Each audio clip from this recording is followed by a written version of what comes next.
a new season that the Lord will provide. கர்த்தர் நமக்காய் கொடுக்கிற ஒரு புதிய ஒரு காலம். How many of you believe that there's a new season coming up in your way? எத்தனை பேர் விசுவாசிக்கிறீங்க உங்களுடைய வாழ்க்கையிலே உங்களுடைய வழியிலே ஒரு புதிய ஒரு காலம் ஒரு புதிய ஒரு நேரம் வந்து கொண்டிருக்கிறது என்று? It is not going to come up, but it is already there. God has started a new season in your life. இனி வரப்போகிறதில்லை, கர்த்தர் ஏற்கனவே உங்களுடைய வாழ்க்கையிலே ஒரு புதிய ஒரு காலத்தை ஆரம்பித்து வைத்தார். A new season always starts after a famine. ஏதோ ஒரு வறட்சி வந்த பிறகு ஒரு புதிய ஒரு காலம் ஆரம்பிக்கும். After a wilderness, a new season starts. ஒரு வனாந்திரத்திற்கு பிறகு ஒரு புதிய ஒரு காலம் ஆரம்பிக்கும். After a time of lacking, a new season starts. குறைவுகள் வந்து முடிந்த பிறகு ஒரு புதிய காலம் துவங்கும். After a time of shortage and pains and sufferings, a new season starts. குறைவுகளும் பாடுகளும் வேதனைகளும் முடிகிற பொழுது ஒரு புதிய ஒரு காலம் துவங்கும். There was a new season that started in the lives of lot of people in the Bible. வேதத்திலே வாசிக்கும் பொழுது அநேகருடைய வாழ்க்கையிலே புதிய காலங்கள் துவங்கி இருக்கிறது. There is a new season that has appointed for you. If you believe, you will see that in the name of Jesus. உங்களுக்காக உங்களுடைய வாழ்க்கையிலே கர்த்தர் ஒரு புதிய காலத்தை ஏற்படுத்தி இருக்கிறார். நீங்கள் விசுவாசித்தால் இயேசுவின் நாமத்தினாலே அந்த புதிய காலத்தை உங்களுடைய வாழ்க்கையிலே நீங்கள் காண்பீர்கள். In the period of Elijah, there was a season where of famine, where there was no rain, no harvest for almost 3 years and 6 months.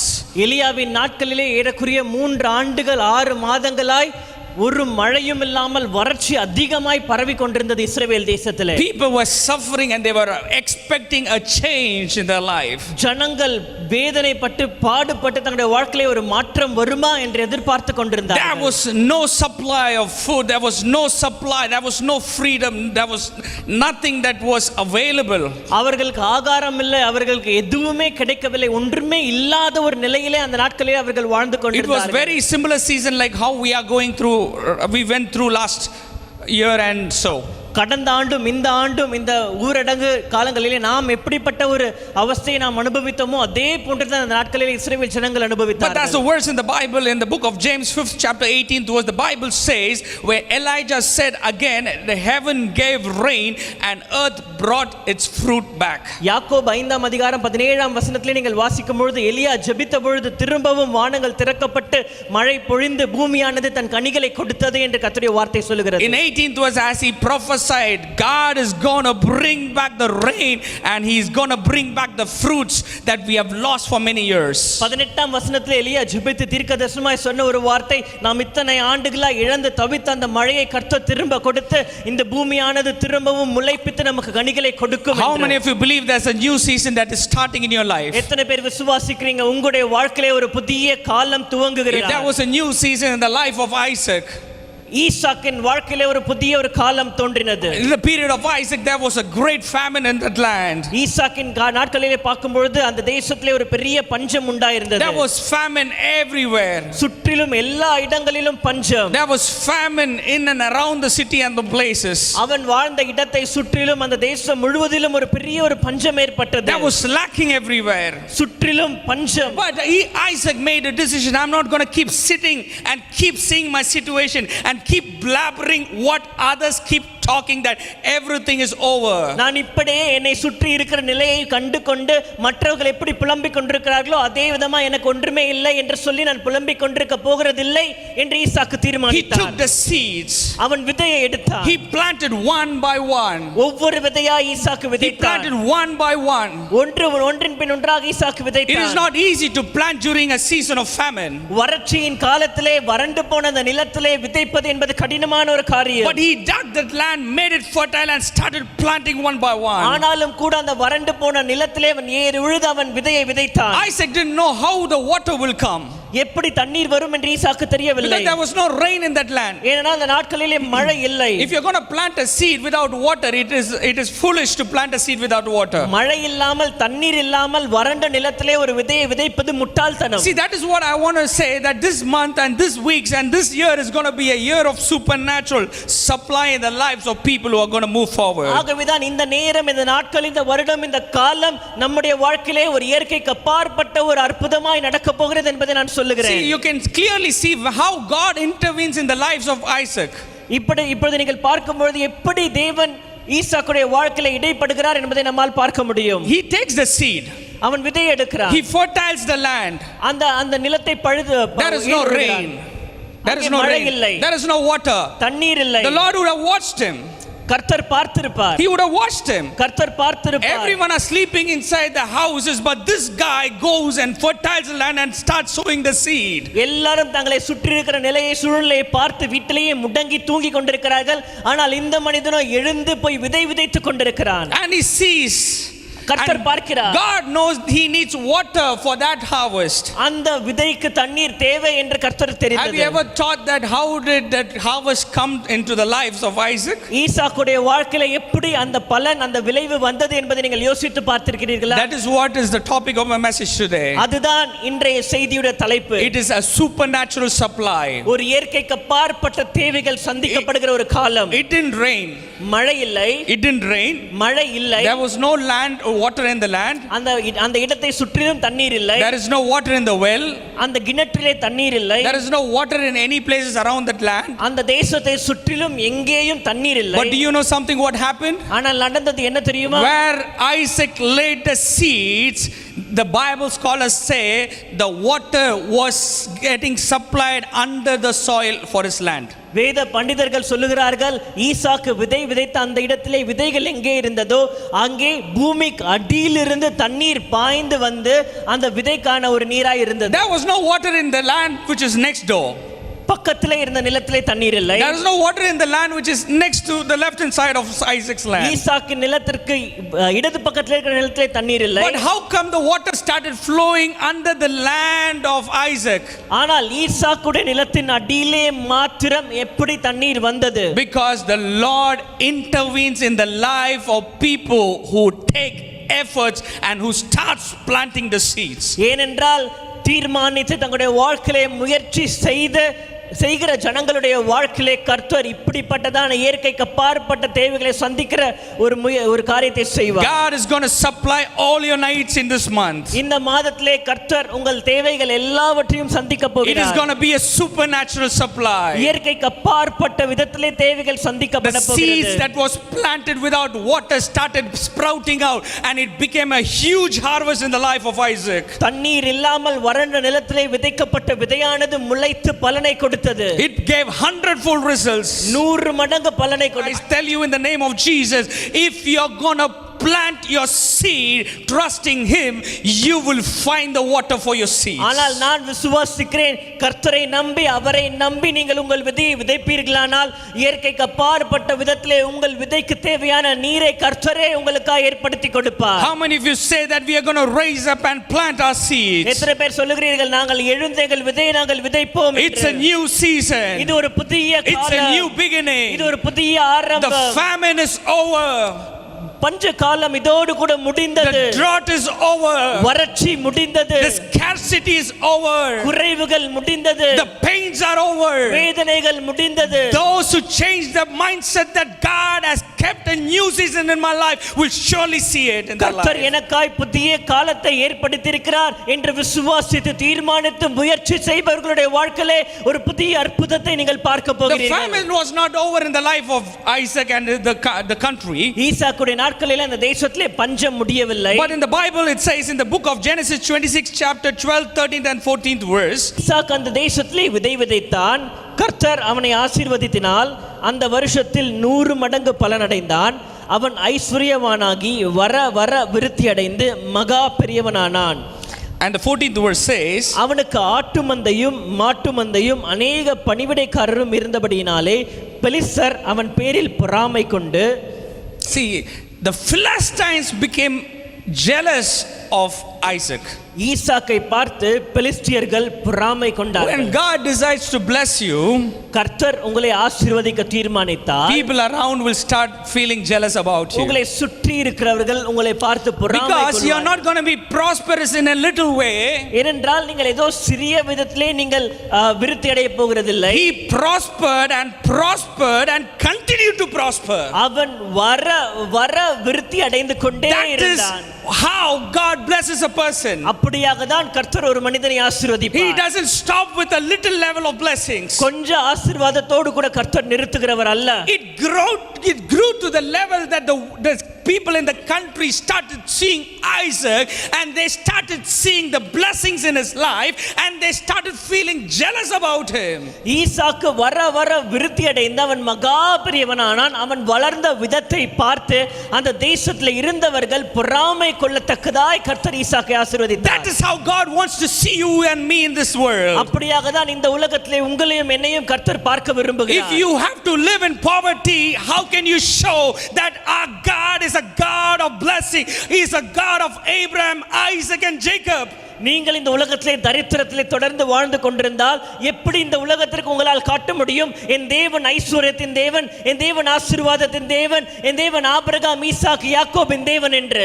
That is how the Bible describes Isaac, Abraham and Jacob. அப்படியாக தான் ஆபிரகாமையும் ஈசாக்கையும் யாக்கோபையும் வேதம் நமக்கு காட்டுகிறது. People's mindset should change. ஜனங்களுடைய யோசனைகள் மாற வேண்டும். Today God has called us more than conquerors. கர்த்தர் நம்மை முற்றிலும் ஜெயம் கொள்ளுகிறவர்களாய் அழைத்திருக்கிறார். In the life of Moses and the people of Israel, there was a wilderness in that time. மோசேவின் வாழ்க்கையிலும் இஸ்ரவேல் ஜனங்களின் வாழ்க்கையையும் பார்த்தால் அவருடைய வாழ்க்கையிலே ஒரு வனாந்தரம் இருந்தது. They were walking through the wilderness where there was nothing that they had. அவர்களுக்கு ஒன்றுமே இல்லாத ஒரு நிலையிலே வனாந்தரத்திலே அவர்கள் நடந்து At a கொண்டிருந்தார்கள். place they were very thirsty. ஒரு இடத்திலே அவர்கள் வந்தபொழுது அங்கே அவர்களுக்கு மிகவும் தாகமா இருந்தது. There was no rain in that land. அந்த தேசத்திலே தண்ணீர் இல்லை, மழை இல்லை. There was nothing in that land. அங்கே அவர்களுக்கு ஒன்றுமே இல்லை. When they asked Moses, அவர்கள் மோசேயை பார்த்து கேட்கிறார்கள். Moses takes a rod and hits the rock twice. மோசே தன் கோலை எடுத்து ஒரு கன்மலையை அடிக்கிறார். And immediately the water comes out of the rock. உடனே தண்ணீர் அந்த கன்மலையில் இருந்து பிளந்து வருகிறது. You can see in the story of Isaac, the water didn't come from the rain, but it came from the soil. நீங்கள் ஈசாக்குடைய சரித்திரத்தை வாசிக்கும் பொழுது தண்ணீரானது வானத்திலிருந்து வரவில்லை, ஆனால் பூமிக்கு அடியிலிருந்து வந்து அந்த விதையை அது பாய்ச்சினது. It is not natural. அது சாதாரணமா இயற்கையாய் நடக்கிற ஒரு It காரியம் doesn't அல்ல. come suddenly and into one land and just come and give water to that land. சுற்றி இருக்கிற மற்ற நிலங்களை விட்டு ஈசாக்குடைய நிலத்திலே மாத்திரம் அடியிலிருந்து தண்ணீர் வந்து அந்த நிலத்தை இது பண்ணுகிறது. அது வந்து சாதாரணமான ஒரு காரியம் Here அல்ல. in Moses' situation, மோசேயுடைய நிலையை பார்க்கும் பொழுது he hits the rock. அவன் கன்மலையை அடிக்கிறார். How can water come out of a rock? ஒரு பாறையிலிருந்து எப்படி தண்ணீர் வர முடியும்? It was just not water but abundance of water that came out of the rock. வெறும் கொஞ்சம் தண்ணீர் இல்லை, அநேக ஜனங்கள் குடிக்கத்தக்கதாய் அவ்வளவு தண்ணீர் அந்த There was no rain. மழை இல்லை. There was no clouds or things that can give water. தண்ணீரை கொடுக்கத்தக்கதான மேகங்கள் இல்லை. But there was abundance of water that was flowing. ஆனால் அந்த ஜனங்களின் தாகத்தை தீர்க்கத்தக்கதான அளவுக்கு தண்ணீர் அங்கே வந்தது. This is what I'm talking about, a supernatural encounter in your lives in these days. இதைத்தான் நான் உங்களிடத்திலே பேசிக் கொண்டிருக்கிறேன்.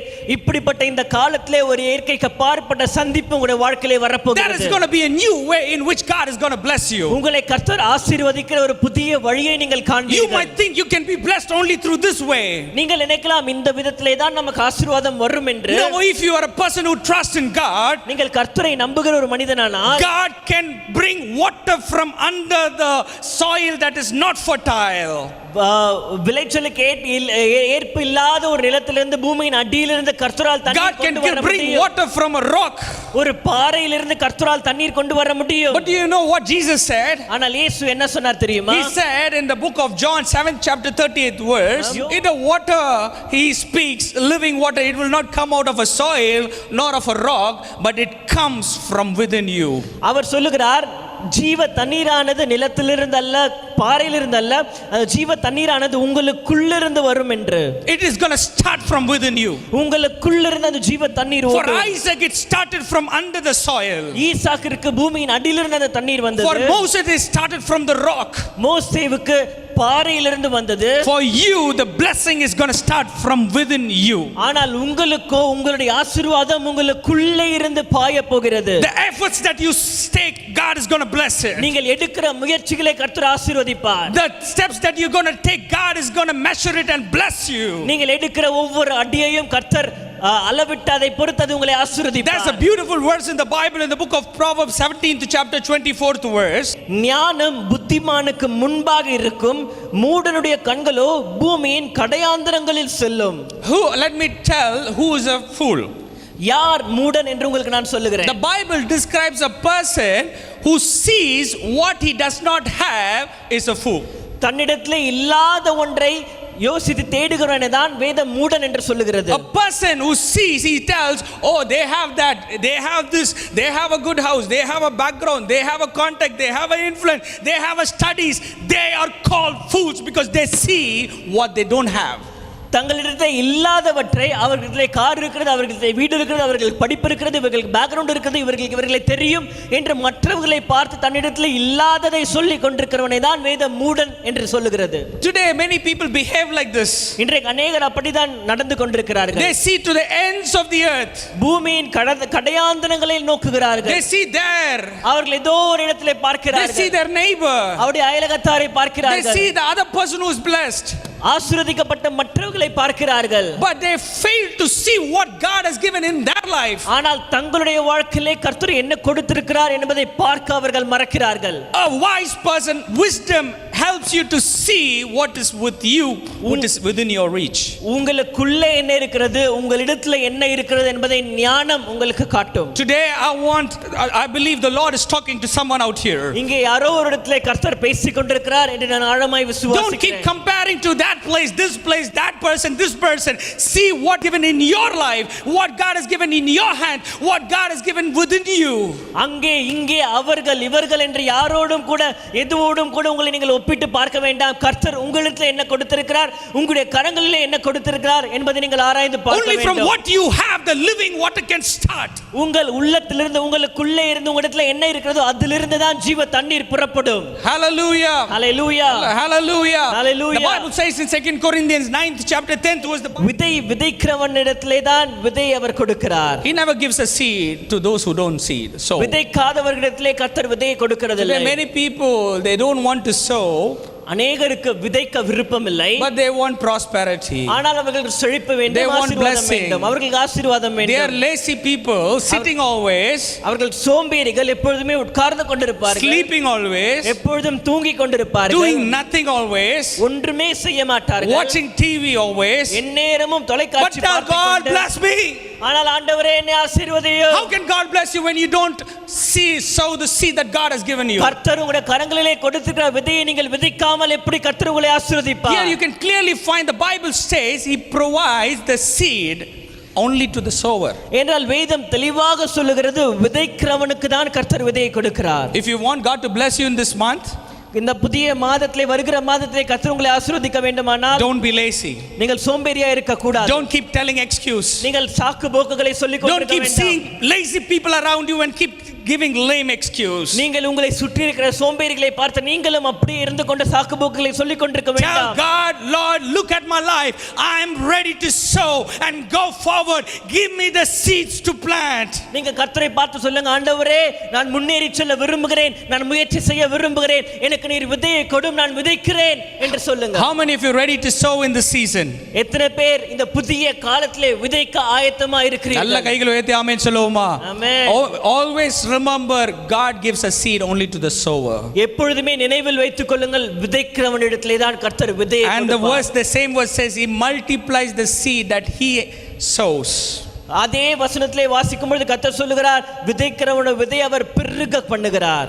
யாரோட விதையை பெருக பண்றா தெரியுங்களா? எவன் விதைக்கிறானோ அவனோட விதைத்த அந்த விதையை தான் கர்த்தர் பெருக செய்கிறார். He can never increase or make you multiply if you don't plant. நீங்கள் விதைக்காவிட்டால் கர்த்தரால் உங்களை பெருகச் செய்ய முடியாது. God's supernatural ways work only when you work for it.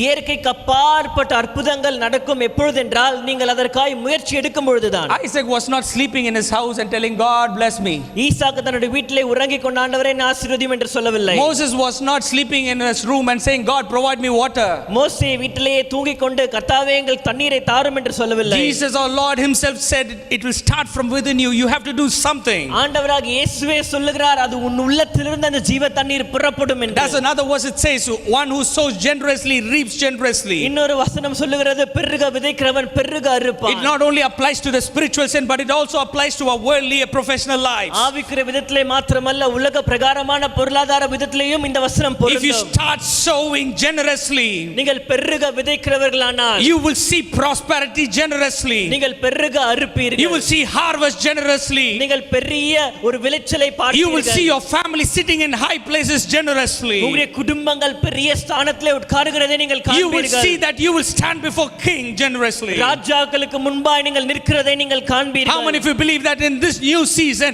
God is going to bring a new beginning and the Lord is going to provide? எத்தனை பேர் விசுவாசிக்கிறீர்கள் இந்த புதிய காலத்திலே கர்த்தர் ஒரு புதிய துவக்கத்தை கொண்டு வந்து கர்த்தர் உங்களை மேன்மைப்படுத்த போகிறார் என்று? When God provides, எப்பொழுது கர்த்தர் சந்திப்பார்? you might ask, will God meet me?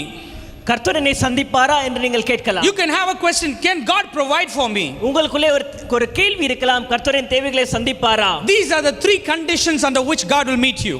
உங்கள் தேவைகளை கர்த்தர் சந்திக்கிற மூன்று நிபந்தனைகள் இதுதான்.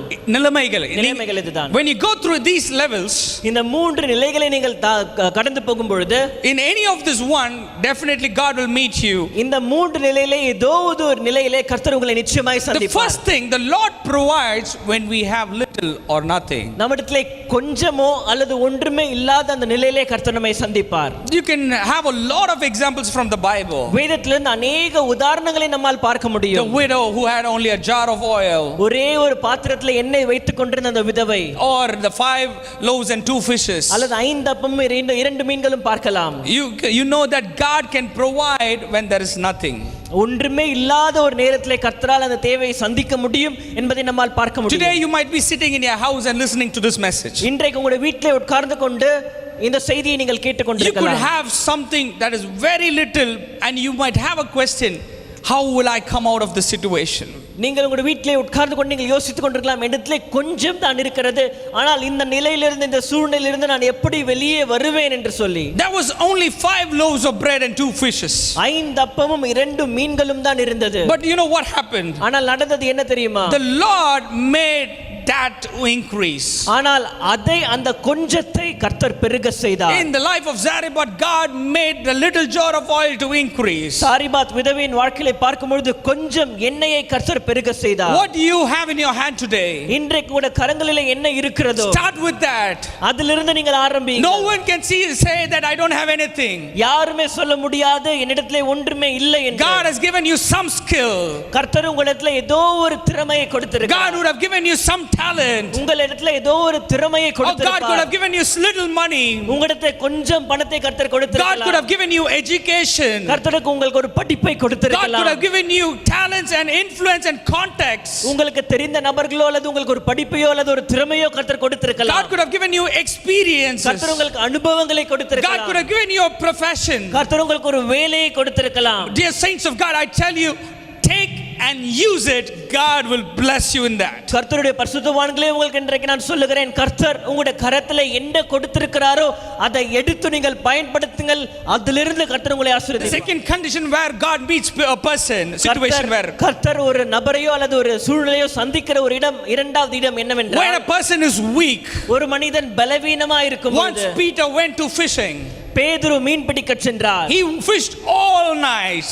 முழுவதும் அவர் பிரயாசப்பட்டார். Though Peter was an expert, பேதுரு மீன் பிடிப்பதிலே ஒரு தேர்ந்தவனாக இருந்தார். he did everything that was right. எல்லாம் சரியாக தான் செய்தார். He did everything according to the rules. எல்லா நியமங்களின்படி He சரியாக did it at the செய்தார். right time. சரியான நேரத்திலே செய்தார். But no results. ஆனால் அதற்கு பலன் இல்லை. Many people are like that in their life. அநேகர் தங்களுடைய வாழ்க்கையிலே அப்படியாக தான் They இருக்கிறார்கள். will do whatever they can with their best of their efforts, but they don't find results. தங்களால் இயன்றதை, தங்களால் முடிந்ததை, தங்களுக்கு சிறந்ததை எல்லாம் அவர்கள் செய்கிறார்கள், ஆனாலும் பலன் இல்லை. In that situation, God will come and meet you. Today you might be in that situation. அந்த நிலையிலே தான் கர்த்தர் வந்து சந்திப்பார். நீங்கள் அப்படிப்பட்ட ஒரு நிலையிலே இருக்கலாம். You might be sitting and listening to this sermon in that situation. அந்த ஒரு நிலையிலே உட்கார்ந்து கொண்டு இந்த செய்தியை நீங்கள் You might be at the point where you want to give up on what you are doing. நீங்கள் செய்கிறதை இதோடு கூட விட்டுவிடலாம், இதற்கு மேலே என்னால் முடியாது. You might say, I don't have any more strength to go forward. தொடர்ந்து செய்ய எனக்கு பலன் இல்லை என்று நீங்கள் சொல்லலாம். Peter was in the same situation. பேதுரு அதே நிலைமையிலே தான் இருந்தார். Night he worked முழுவதும் அவர்கள் but பிரயாசப்பட்டோம், no results. ஆனால் ஒன்றுமே ஆகப்படவில்லை. Now Jesus comes in. இப்பொழுது இயேசு வருகிறார். You all know that story. அந்த சம்பவம் உங்களுக்கு He தெரியும். says, cast your nets. உன் வலையை போடு.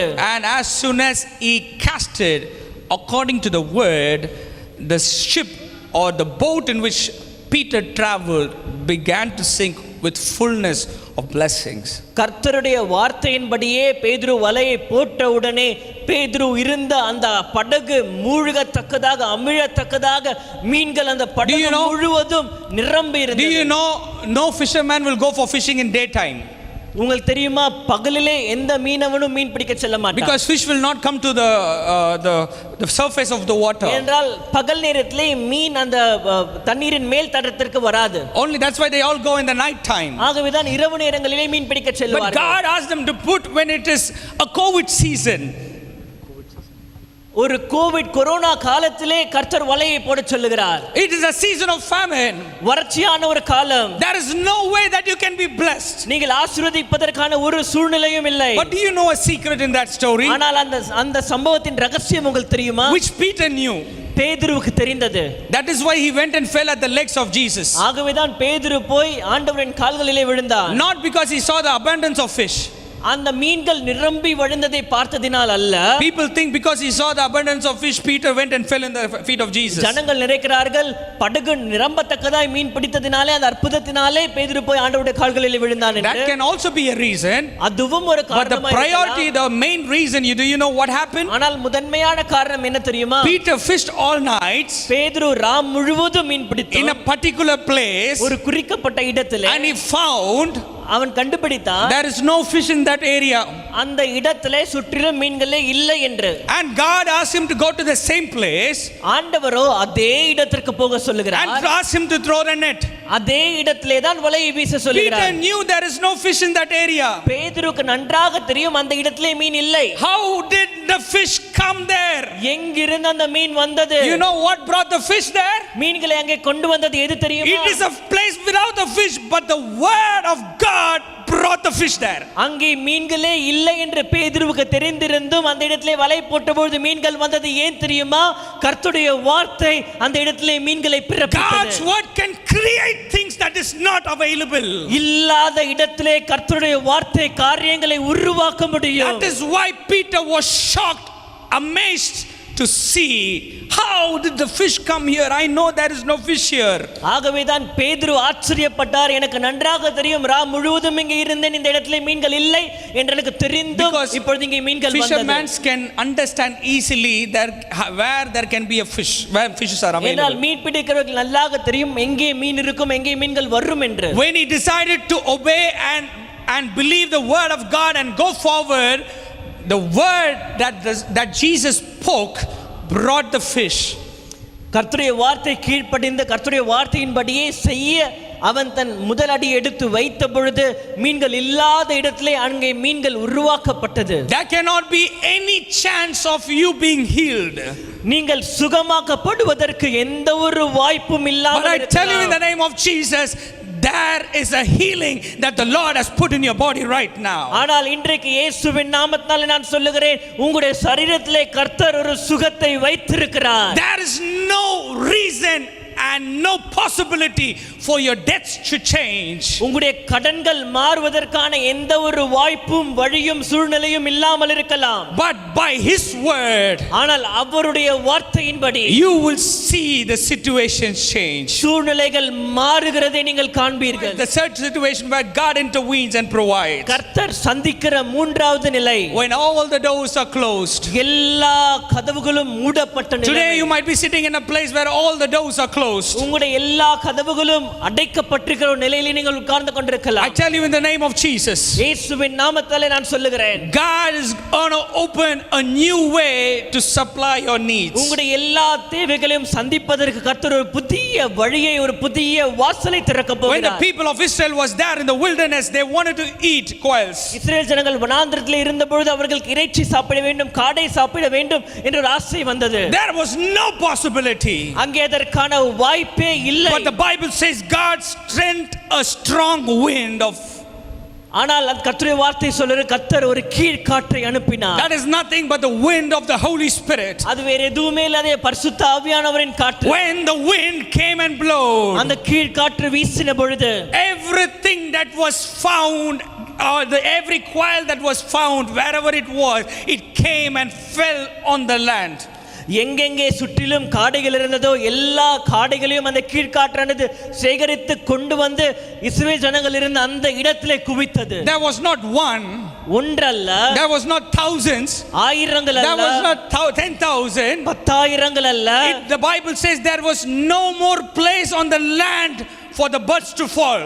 தரையிலே காடைகள் விழத்தக்கதான இடம் இல்லாத ஒரு நிலையிலே அவ்வளவாய் குவிந்திருந்தது. If God is starting to give you a harvest, கர்த்தர் உங்களுக்கு ஒரு விளைச்சலை கொடுக்க ஆரம்பித்தால், you will not have a room to take it. அந்த விளைச்சலை எடுத்துக்கொள்வதற்கான இடம் இல்லாமல் போகும். Hallelujah. Hallelujah. How many of you believe that God is going to open a new door for you? எத்தனை பேர் விசுவாசிக்கிறீங்க கர்த்தர் உங்களுக்காய் ஒரு புதிய வாசலை திறக்க போகிறார்? God is going to send you a strong wind to blow the blessings into your life. ஆசீர்வாதங்களை உங்களுடைய வாழ்க்கையிலே கொண்டு வரத்தக்கதாய் கர்த்தர் ஒரு கீழ்காற்றை அனுப்ப போகிறார். எத்தனை பேர் விசுவாசிக்கிறீர்கள்? God is going to blow a strong wind to provide what you need in this month and this year. இந்த நாட்களிலே இந்த ஆண்டிலே உங்களுக்கு தேவையானதை சந்திக்கும்படியாய் கர்த்தர் ஒரு கீழ்காற்றை அனுப்ப போகிறார். If you believe, just put up your hands and say amen. விசுவாசிக்கிறவர்கள் கரங்களை உயர்த்தி ஒரு ஆமென் சொல்லுங்களேன். Hallelujah. Hallelujah.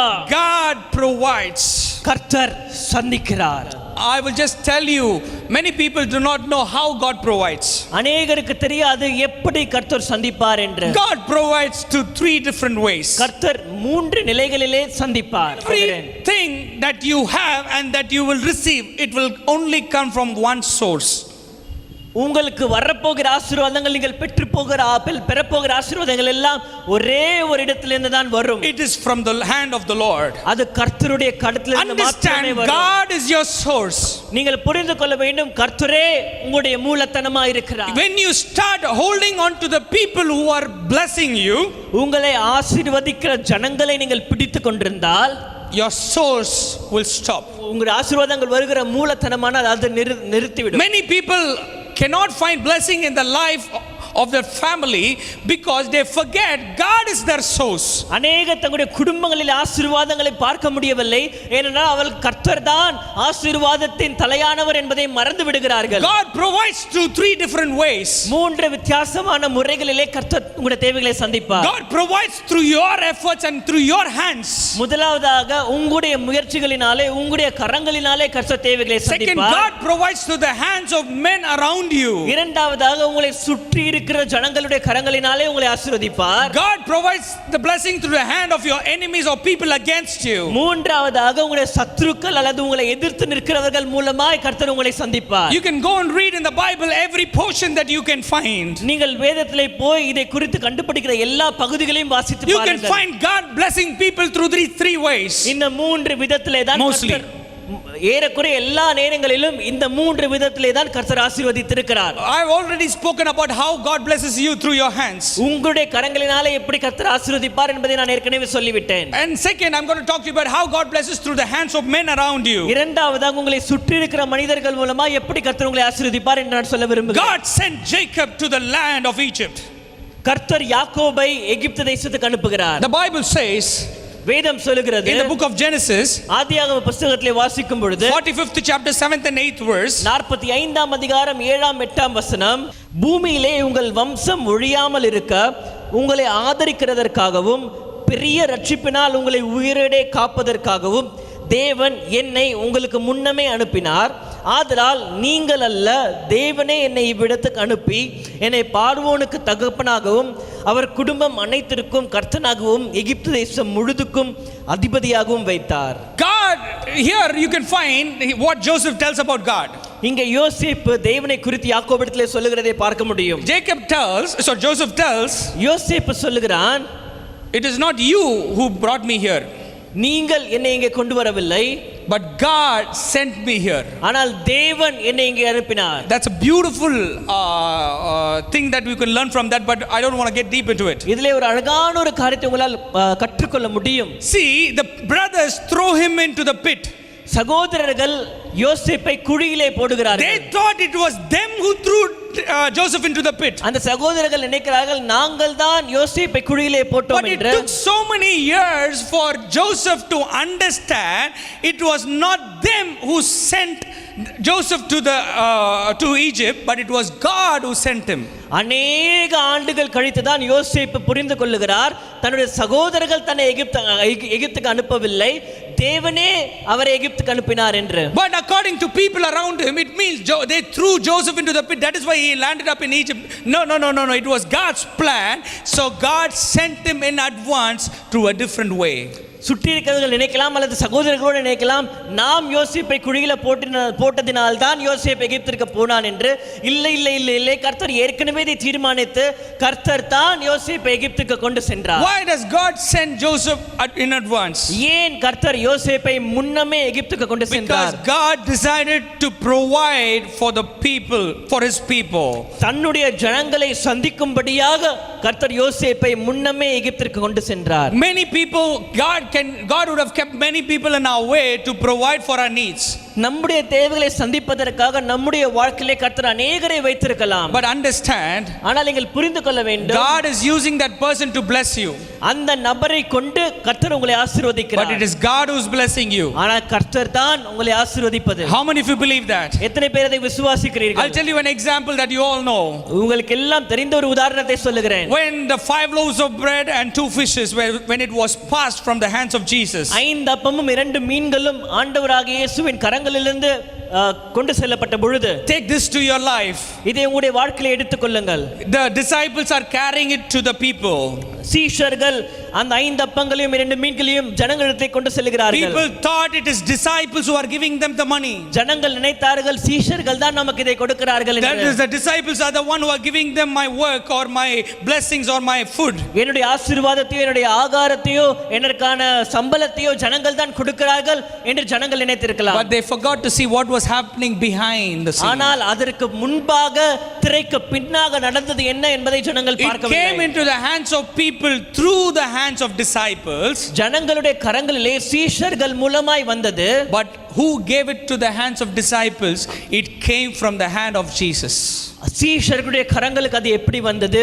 அது ஆண்டவராகிய இயேசுவின் கரங்களிலிருந்து சீஷருடைய கரங்களுக்கு சென்றது. Today everything that you receive, though you receive it from someone, இன்றைக்கு நீங்கள் பெற்றுக்கொள்ளுகிற எதுவா இருந்தாலும் அது வேறு ஒருவருடைய கரங்களிலிருந்து வருகிறதா இருந்தாலும், but understand, நீங்கள் புரிந்து கொள்ள வேண்டிய ஒரு விஷயம், it is Jesus who's giving you that blessing. அந்த ஆசீர்வாதத்தை கொடுக்கிறது உங்கள் ஆண்டவராகிய இயேசுவே. The next way that God blesses is through our enemies. மூன்றாவதா கர்த்தர் நம்மை ஆசீர்வதிப்பது நம்முடைய சத்துருக்கள் மூலமாக. Don't forget that God is your source. நீங்கள் எப்பொழுதும் மறக்க கூடாத ஒன்று, கர்த்தரே உங்களை ஆசீர்வதிக்கிறவர். To whom does the Lord provide? யாருக்கு கர்த்தர் சந்திக்கிறார்? I said how God provides. நான் சொன்னேன் எப்படி கர்த்தர் சந்திக்கிறார். I said when God provides. நான் சொன்னேன் எப்பொழுது கர்த்தர் சந்திப்பார் என்று. But this is the category in which God will surely provide. இந்த இடத்திலே தான் கர்த்தர் நிச்சயமாய் சந்திப்பார். You need to have this in your life. இந்த காரியங்கள் உங்களுடைய வாழ்க்கையிலே தேவை. You might do everything else correctly.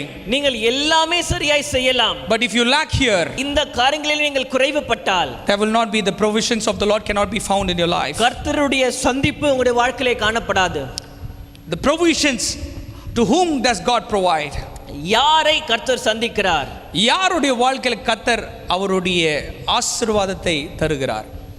To those that keep God first and give God first. யாருடைய வாழ்க்கையிலே கர்த்தரை முதலாவதாகவும் கர்த்தருக்கென்று முதலாவதாகவும் கொடுக்கிறார்களோ அவர்களுடைய வாழ்க்கையிலே கர்த்தர் தேவைகளை சந்திப்பார். I'll tell you an example from the Bible. உதாரணத்திற்கு நான் வேதத்திலிருந்து ஒரு காரியத்தை சொல்லுகிறேன். When you go to the book of 1 Kings 17th chapter 7 to 16th verse, the Bible says there was a widow of Sarephath. நீங்கள் ஒன்று ராஜாக்களில் வாசிக்கும் பொழுது சாரிபாத்திலே ஒரு விதவை இருக்கிறார். She was collecting some sticks. அவர் விறகு பொறுக்கி கொண்டிருக்கிறாள். She says when the prophet goes to her and asks her, அங்கே தீர்க்கதரிசி போய் கேட்கும் பொழுது, she says, I am collecting sticks so that I can cook the last meal, eat and die. தீர்க்கதரிசி போய் கேட்கும் பொழுது அந்த விதவையானவள் சொல்லுகிறாள், கடைசியாக ஒரு முறை சமைத்து அதை சாப்பிட்டு விட்டு நாங்கள் மரித்து போகலாம் என்று நான் இதை விறகு பொறுக்கி கொண்டிருக்கிறேன். My question to that, I had a question when I read that. இதை வாசித்த பொழுது எனக்குள்ளே ஒரு கேள்வி வந்தது. People eat to live. ஜனங்கள் உயிர் வாழ்வதற்காக சாப்பிடுகிறார்கள். But this woman wanted to eat to die. ஆனால் இந்த ஸ்திரீயோ சாக வேண்டும் என்று சாப்பிடுகிறாள். See the mindset that she had. அவளுடைய யோசனை எப்படியாக இருந்திருக்கிறது? She wanted to eat. அவள் சாப்பிட வேண்டும் என்று இருந்தால் That is not wrong. அது தவறில்லை. She should have thought to live. ஆனால் அவள் உயிர் வாழ வேண்டும் என்று விரும்பி இருக்க வேண்டும். But she wants to die after she eats. ஆனால் இந்த கடைசி முறை சாப்பிட்டு விட்டு மரிக்க வேண்டும் என்று அவள் யோசிக்கிறார். And the man of God says he doesn't want to clarify and explain her. அதை எல்லாம் விவரித்து அவளுக்கு சொல்லவில்லை. But what the prophet says, ஆனால் தீர்க்கதரிசி சொல்லுகிறார், go get me water. போய் எனக்கு கொஞ்சம் தண்ணி கொண்டு வா. And while you go, bring me some cake to eat. அதோடு கூட கொஞ்சம் அப்பத்தையும் எனக்கு சுட்டு கொண்டு வா And என்று சொல்லுகிறார். immediately she says, உடனே அவள் சொல்லுகிறார், I don't have anything. என்னிடத்தில் ஒன்றுமே I இல்லை. have only a little oil and little jar flour.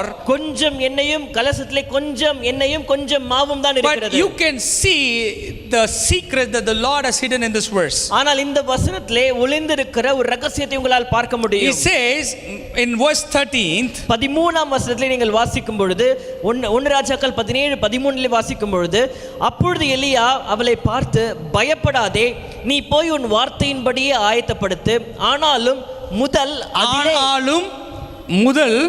அதிலே எனக்கு ஒரு சிறிய அடையை பண்ணி என்னிடத்தில் கொண்டு வா. எனக்கு ஒரு சிறிய அடைய பண்ணு. God is not asking the entire cake. கர்த்தர் முழுவதையும் கேட்கவில்லை. God is not asking our entire day. நாள் முழுவதையும் கர்த்தர் கேட்கவில்லை. God is not asking our all money. நம்முடைய எல்லா பணத்தையும் கர்த்தர் கேட்கவில்லை. God is not asking all our strength. நம்முடைய எல்லா பலத்தையும் கர்த்தர் கேட்கவில்லை. God is not asking all our time. நம்முடைய எல்லா நேரத்தையும் கர்த்தர் கேட்கவில்லை. But God is asking two things here. இங்கே இரண்டு காரியங்களை கர்த்தர் கேட்கிறார். First, முதலாவதாக little. சிறிய கொஞ்சம். First, முதல் little. கொஞ்சம். This is the secret of a person's blessing. இதுதான் ஒரு மனிதன் ஆசீர்வாதத்திற்கான ரகசியம். Where whatever you want to do, நீங்கள் எதை செய்ய நினைத்தாலும், whatever you want to give, நீங்கள் எதை கொடுக்க நினைத்தாலும், this was a word that God spoke to my life personally. என்னுடைய வாழ்க்கையில என்னோடு கூட தனிப்பட்ட முறையில் கர்த்தர் எனக்கு கொடுத்த காரியம். When I asked God, Lord bless me. ஆண்டவரே என்னை ஆசீர்வதியும் என்று நான் கேட்டேன். When I was reading this word, that was my desire. இந்த வசனத்தை வாசித்துக் கொண்டிருந்த பொழுது அதுதான் என்னுடைய வாஞ்சியா இருந்தது. But the secret God gave me in this verse, இந்த வசனத்திலிருந்து கர்த்தர் எனக்கு கற்றுக் கொடுத்த ரகசியம், first bring it to me, முதல் எனக்கு கொண்டு வா, and little give it to me. சிறியது அல்லது கொஞ்சம் எனக்கு கொடு. If you have this two experience in your life, இந்த இரண்டு அனுபவம் உங்களுடைய வாழ்க்கையில் இருந்தால், I tell you, நான் உங்களுக்கு சொல்லுகிறேன், you will not run out of God's supply. கர்த்தருடைய சந்திப்பு உங்களுடைய வாழ்க்கையிலே இல்லாமல் போகாது. Give God first. கர்த்தரை முதலாவதாக வைக்க வேண்டும். That's what the Bible says in Genesis. அதுதான் கர்த்தருடைய வார்த்தையிலே ஆதியாகம புத்தகத்திலே வாசிக்கும் பொழுது சொல்லப்படுகிறது. In the beginning, God. ஆதியிலே தேவன்.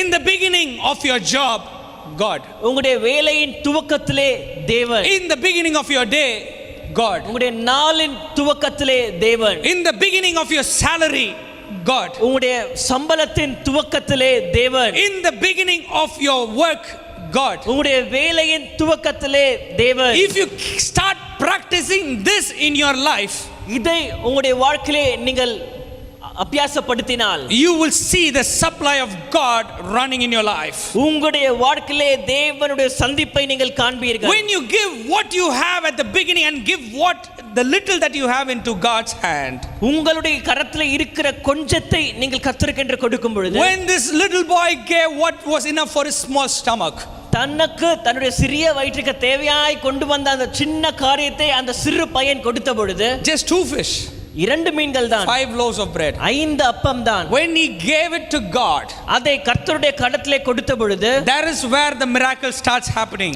அங்கேதான் அற்புதம் நடக்க ஆரம்பிக்கிறது. When it reaches the hand of Jesus, ஆண்டவராகிய இயேசுவின் கரங்களிலே அது வந்த பொழுது, when your work reaches the hand of Jesus, your work, your profession, உங்களுடைய வேலை ஆண்டவராகிய இயேசுவின் கரங்களிலே போகும் when பொழுது, your family reaches into the hand of Jesus, உங்களுடைய குடும்பம் ஆண்டவராகிய இயேசுவின் கரங்களிலே போன பொழுது, when your wisdom, knowledge gets into the hand of Jesus, உங்களுடைய ஞானமும் அறிவும் ஆண்டவருடைய கரங்களிலே when போகும் your பொழுது, talent goes into the hand of Jesus, உங்களுடைய திறமை ஆண்டவருடைய கரங்களிலே போகும் பொழுது, it started multiplying. அது பெருக ஆரம்பித்தது. Start giving to Jesus and check and see. God will multiply and keep his supply in your life. முதலாவதாக உங்களுடைய ஆண்டவருக்காய் கொடுத்து பழகி பாருங்கள், அதற்கு பிறகு நீங்கள் ஆசீர்வாதங்களுடைய வாழ்க்கையிலே பெருகுகிறதை காண்பீர்கள். To whom God supplies.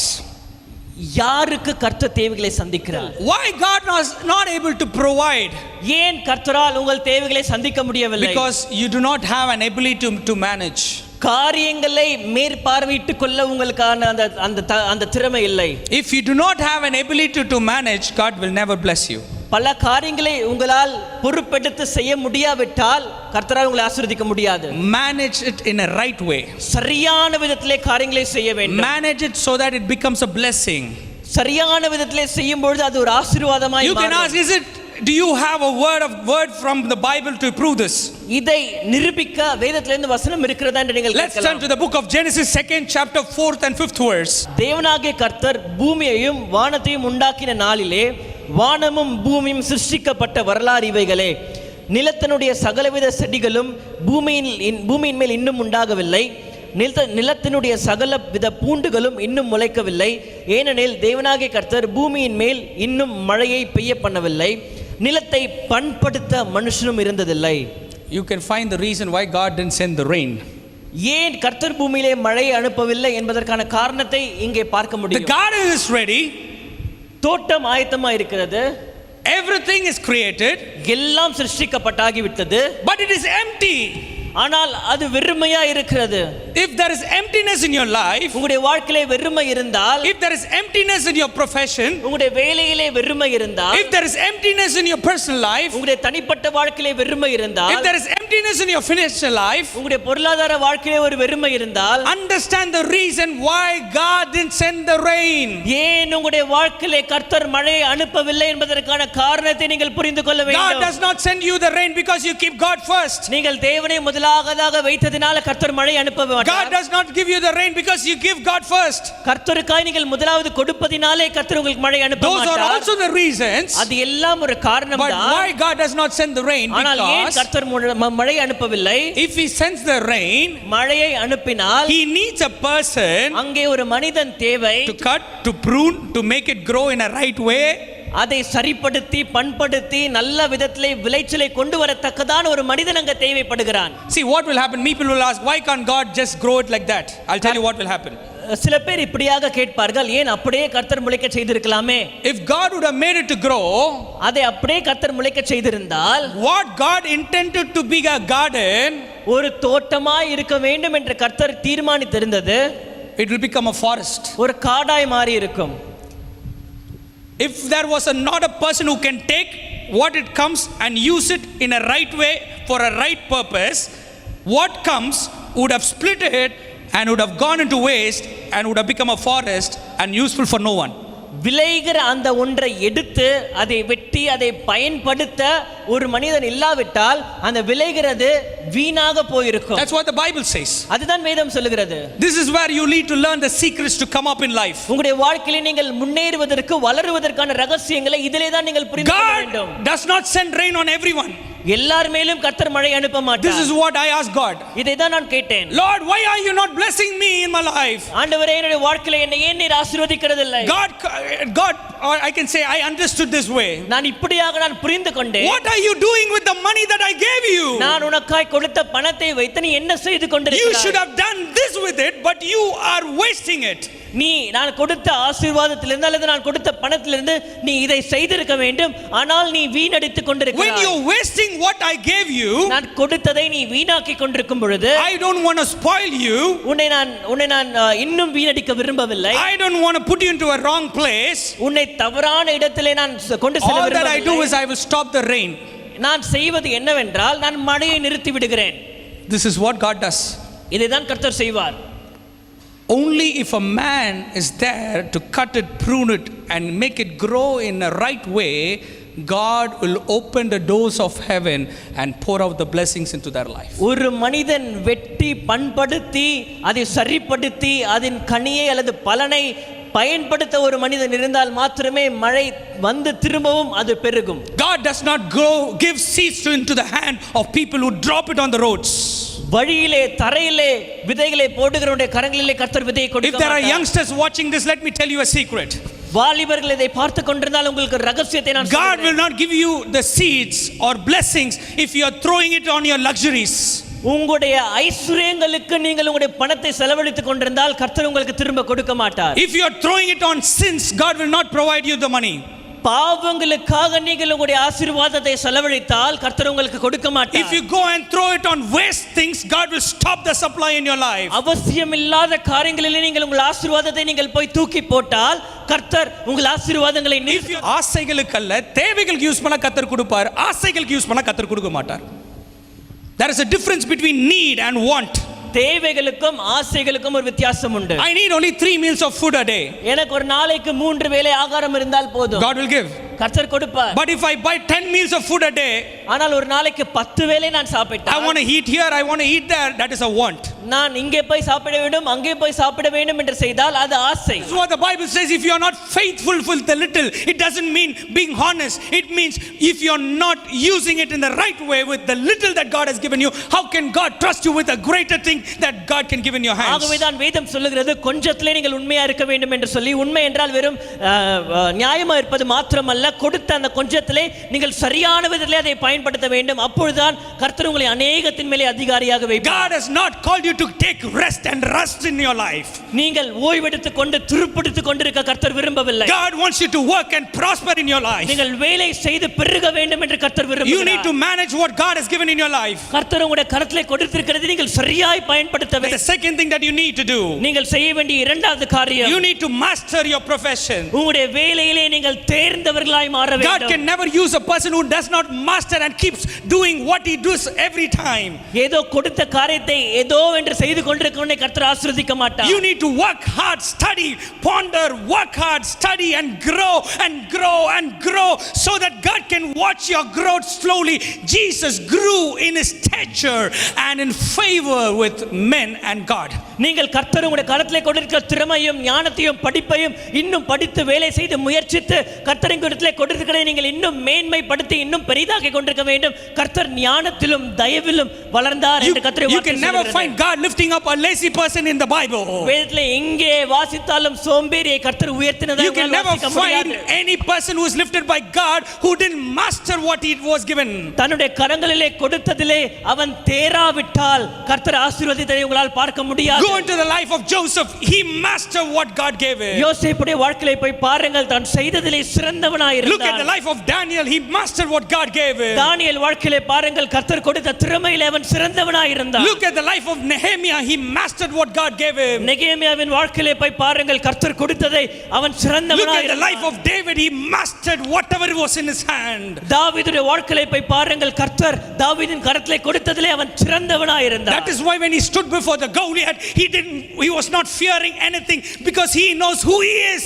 ஆகவே தான் கோலியாத்தின் முன்பாய் போய் தாவீது நின்றபோது தாவீதுக்கு தெரியும் நான் யார் என்று. He knows if it takes one stone is enough to finish him. ஒரு கல்லை எடுத்தால் போதும் என்னால் கோலியாத்தை கொன்றுவிட முடியும் என்ற தைரியம் தாவீதுக்கு இருந்தது. You know why he didn't come just like a faith, just coming and throwing it? It just didn't come because he just took it and threw it. ஏதோ சாதாரணமாய் வந்து கல்லை எடுத்து தாவீது தூக்கி வீசவில்லை. He was in the wilderness taking a stone, hitting it. வனாந்தரத்திலே தாவீது கற்களை எடுத்து வீசிக் கொண்டிருந்தார். 1 stone, 2 stone, 3 stone, hundreds of stone, thousands of stone, 10,000s of stone. Now he comes and stands before Goliath, takes 1 stone, hits it and goes in the right place. ஏதோ திடீரென்று தாவீது கற்களை எடுத்துக்கொண்டு கோலியாத் முன்பாய் வந்து நிற்கவில்லை. வனாந்தரத்திலே 1 கல், 2 கல், 100 கல், 1000 கற்கள், 10,000 கற்கள் என்று வீசி வீசி தன்னை பயிற்றுவித்துக் கொண்டு கோலியாத் முன்பாய் வந்து நின்றார். அப்பொழுது அவன் கோலியாத்துக்கு எதிராய் நீர் வீசின ஒரே கல் அவனை காலி பண்ணது. ஏன் தெரியுங்களா? அவன் வனாந்திரத்தில் அவன் ட்ரைனிங் எடுத்தாங்க. You need to master where God has kept you. கர்த்தர் உங்களுக்கு கொடுத்ததை நீங்கள் பயிற்றுவித்து அதிலே தேர்ந்தவர்களாய் மாற வேண்டும். The generation is coming. ஒரு புதிய And சந்ததி it is எழும்புகிறது. you that the Lord has called. கர்த்தர் உங்களை தான் அழைத்திருக்கிறார். Master what God has put you in. கர்த்தர் உங்களை எங்கே வைத்திருக்கிறாரோ, எதை கொடுத்திருக்கிறாரோ அதிலே நீங்கள் சிறந்தவர்களாய் மாற வேண்டும். The last thing, கடைசியாக multiply it. பெருக வேண்டும். Manage, சரியாக பயன்படுத்த வேண்டும். master, அதிலே தேர்ந்தவர்களாய் மாற வேண்டும். multiply. அதிலே நீங்கள் பெருக வேண்டும். You all know the story, 2, 5 and 10, 1, 2 and 5 talents. நீங்கள் இந்த சம்பவங்கள் தெரியும். 1 தாலந்து, 2 தாலந்து, 5 தாலந்து சம்பவம். God took what was from the hand of the 1 talent who never used anything. பயன்படுத்தாத 1 தாலந்தை வைத்திருந்தவருடைய கரங்களிலிருந்து அந்த 1 தாலந்தை கர்த்தர் எடுத்துக்கொண்டார். And gave it into the hands of 5 talents. அதை 5 தாலந்து இருந்த மனிதனின் கரத்திலே கொடுத்தார். You know why? ஏன் தெரியுமா? The 5 talent person 5 தாலந்து வைத்திருந்த மனிதன் had an ability to multiply. அதை பெருகச் செய்வதற்கான திறமை அவனிடத்தில் When இருந்தது. God gives you something in your hand, உங்களுடைய கரங்களிலே கர்த்தர் ஒன்றை கொடுக்கும் பொழுது multiply it. அதை பெருகச் If செய்யுங்கள். God gives you money in your hand, உங்களுடைய கரங்களிலே கர்த்தர் பணத்தை கொடுத்தால் multiply it. அதை பெருகச் If செய்யுங்கள். God gives you a profession in your hand, உங்களுடைய கரங்களிலே கர்த்தர் ஒரு வேலையை கொடுத்தால் multiply the outcomes and the results that is in that அந்த profession. வேலையின் மூலமாய் வருகிற விளைவுகளை, பலன்களை, ஆசீர்வாதங்களை பெருகச் செய்யுங்கள். To whom does the Lord provide? யாருடைய தேவைகளை கர்த்தர் சந்திக்கிறார்? To those who keep God first and give God first. கர்த்தரை முதலாவதாக வைத்து கர்த்தருக்காய் முதலாவது கொடுக்கிறவர்கள். Those who have an ability to manage, who grow themselves to manage. தங் கொடுக்கிறவைகளை சரியான விதத்திலே பயன்படுத்துகிறவர்களை கர்த்தர் சந்திக்கிறார். Those who have an ability to master. தங்களுடைய கரங்களில் இருக்கிறவர்களை தேர்ந்தவர்களாய் மாறுகிறவர்களை கர்த்தர் சந்திக்கிறார். Those who have an ability to multiply. பெருக்கக்கூடிய திறமை கொண்டவர்களை கர்த்தர் சந்திக்கிறார். அவர்களுக்கு கர்த்தர் புதிய காலங்களை தொடங்குகிறார். If you want this in your life, இது உங்களுடைய வாழ்க்கையில வேண்டுமானால் learn this in your life. இதை உங்களுடைய வாழ்க்கையில நீங்கள் யோசித்து பயன்படுத்திக் Apply கொள்ளுங்கள். this in your life. இதை உங்களுடைய வாழ்க்கையில அபியாசப்படுத்திக் It is a கொள்ளுங்கள். new season. இது ஒரு புதிய காலம். It's a new beginning. இது ஒரு புதிய ஆரம்பம். May the Lord be with you. கர்த்தர் உங்களோடு கூட இருப்பாராக.